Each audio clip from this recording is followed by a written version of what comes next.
Hello everyone. நான் இன்றைக்கி பொங்கல் ஸ்பெஷலாக உங்களுக்கு வந்து பால் பொங்கல் எப்படி பண்ணுறது அப்படிங்கிறத நான் செஞ்சு காமிச்சிருக்கேன். இந்த பொங்கலுக்கு இந்த டிஃப்ரெண்ட்டான பொங்கலை ட்ரை பண்ணிவிட்டு எனக்கு எப்படி இருந்ததுன்னு கமெண்ட்ஸில் சொல்லுங்கள். அதுக்கு தேவையான இன்க்ரீடியன்ட்ஸ் இங்கே கொடுத்துருக்கேன். ஃபஸ்ட்டு ஒரு குக்கரில் வந்து பச்சரிசி ஒரு கப் அளவுக்கு நான் இங்கே ஊற போட்டிருக்கேன். இது வந்து மண்டை வெல்லம். இது வந்து ஒரு 2 டேபிள் ஸ்பூன் வந்து நான் பாசிப்பருப்பு எடுத்து வச்சுருக்கேன். இது ஒரு டம்ளர் பால் எடுத்து வச்சுருக்கேன். இப்போ ஊற வச்சுருக்க பச்சரிசி கூட நம்ம வந்து ஒரு 3/4 கப்பு பாலை வந்து அதில் ஆட் பண்ணிக்கலாம். ஒரு கப்பு பச்சரிசிக்கு மொத்தம் 4 டம்ளர் தண்ணி. அதில் வந்து 3 டம்ளர் தண்ணியாக வச்சுக்கோங்க, 1 கப்பு பால் வச்சுக்கலாம். இப்போது ஃபஸ்ட்டு இந்த பாசிப்பருப்பை லைட்டாக ரோஸ்ட் பண்ணிக்கணும். ரொம்ப கலர் மாறுற அளவுக்கு ரோஸ்ட் பண்ணிடாதீங்க. லைட்டாக அதோட ஸ்மெல் வர்ற அளவுக்கு ரோஸ்ட் பண்ணிவிட்டு இந்த நம்ம ஊற வச்சுருக்கோம் இல்லையா பால் பச்சரிசி, அந்த மிக்சரோட இந்த பாசிப்பருப்பை வந்து நம்ம ஆட் பண்ணிடலாம். ஆட் பண்ணிவிட்டு இதை வந்து நம்ம ப்ரெஷர் குக் பண்ணிடலாம். இதை ஒரு 9 to 10 மினிட்ஸ் நல்லா ப்ரெஷர் குக் பண்ணிவிட்டு நல்லா சாஃப்டாக வேகிற அளவுக்கு இதை நம்ம வந்து ப்ரெஷர் குக் பண்ணி எடுத்துக்கலாம். இப்போது நான் ப்ரெஷர் குக் பண்ணி வச்சுருக்கேன். நல்லா ஆவிலாம் ரிலீஸ் ஆன பிறகு அதை லைட்டாக திறந்து மிக்ஸ் பண்ணி விடுறேன். இப்போது சாதம் நல்லா சாஃப்டாக வெந்திருக்கு. நல்லா குலைவாக வேகணும் இந்த மாதிரி, அப்போ தான் பொங்கல் வந்து நல்லாயிருக்கும். இப்படி நல்லா மிக்ஸ் பண்ணி விட்டுட்டு நம்ம தீயை பற்ற வச்சுட்டு அதுக்கப்புறம் நம்ம எடுத்து வச்சுருக்க மண்டை வெல்லம் நல்லா பொடியை பண்ணி எடுத்து வச்சுருக்கேன். 1க்கு 1.5 டம்ளர் வரைக்கும் போட்டுக்கலாம். நல்லா இனிப்பு பிடிக்கிறவங்களுக்கு 1.5 டம்ளர் போட்டுக்கலாம், இல்லைனா 1க்கு 1 ஆட் பண்ணிக்கலாம். நான் இப்போ 1.5 டம்ளர் ஆட் பண்ணுறேன். அதில் ஃபஸ்ட்டு பாதி உள்ளே ஆட் பண்ணிவிட்டு நல்லா மிக்ஸ் பண்ணி விடுங்க.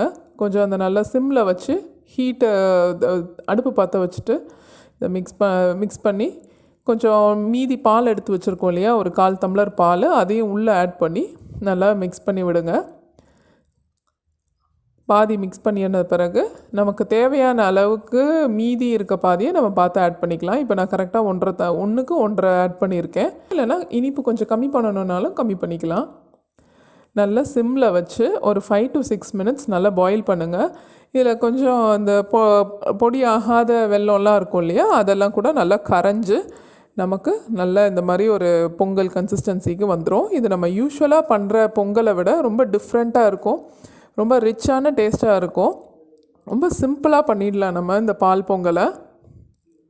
இதை ட்ரை பண்ணி பாருங்கள் இந்த பொங்கலுக்கு. இந்த பாருங்கள், ஒரு 5 to 6 மினிட்ஸ் நல்லா மிக்ஸ் பண்ண நமக்கு இந்த கன்சிஸ்டன்சி வந்துடும். நல்லா பலன்னு நம்ம பொங்கல் வந்து ரெடி ஆகிட்டுருக்கு.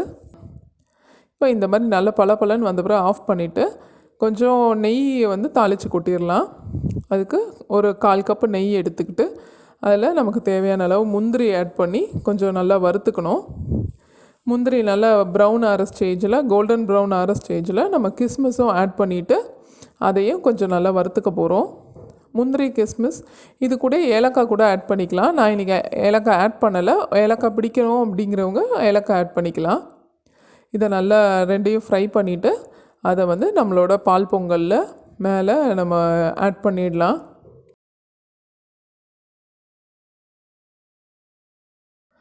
அந்த நெய்யை நல்லா உள்ளே மிக்ஸ் ஆகிற அளவுக்கு நல்லா மிக்ஸ் பண்ணி விட்டுருங்க. முந்திரி எல்லாமே நல்லா மிக்ஸ் பண்ணிவிட்டு நல்லா சூடாக நம்ம இந்த பால் பொங்கலை சர்வ் பண்ணலாம். வர்ற பொங்கலுக்கு இதை ட்ரை பண்ணி பார்த்துட்டு எனக்கு கமெண்ட்ஸில் சொல்லுங்கள். என்னோடய சேனலுக்கு சப்ஸ்கிரைப் பண்ணுங்கள். உங்களுக்கு பிடிச்சிருந்ததா லைக் பண்ணுங்கள், ஷேர் பண்ணுங்கள், கமெண்ட் பண்ணுங்கள். Happy Pongal to all my viewers. Thank you.